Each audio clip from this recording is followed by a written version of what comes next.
काके छथिन नहीं छथि अंगनामे की देखियौ एतऽ छथिन दूर इहो की करैत रहै छथि असगरे गोर लगै छियनि। हाँ हाँ काकी सब बड़ बढ़िआँ छै, हिनकर सबके आशीर्वाद छै। हाँ ई सब ठीक छथि बच्चा सब। अच्छा कहलियनि हँ कनि साँझमे हमरा आँगन चलि अबिहथि। आ दूर की रहतै काकी, अब धिया पुताके लटारहम छै की कहियनि। आइ हमर जन्मदिन छै बुझलखिन, तऽ आब हमरा धियापुताके आब एक रत्ती केकके चलते मम्मी मना ले तऽ कहै छै ठीक छै भाइ मना ले, तोरा सबके जे विचार होइ छौ वएह सब लायल वएह सब केलक अपन जैसे। हाँ आब नहि पार लगैया बुझलखिन काकी।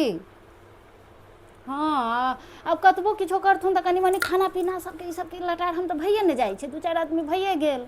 हाँ तऽ नहि होइया असगरे आब बुझलखिन, तऽ कहलियै जे एहि बेर कऽ लै छियै आ सौंपि देबै।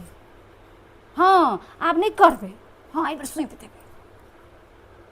हाँ तऽ तेँ कहलियै अन्तिमे बेर छै तऽ धियापुता ने जाइ छै आ हमरा सबमे तऽ हिनके सबके ने कहबनि कनि आशीर्वादो देथिन, तऽ तेँ कहलियै काकीके कनि कहि अबै छियै चलि अबिहथि। हाँ सकाले चलि अबिहथि बुझलखिन।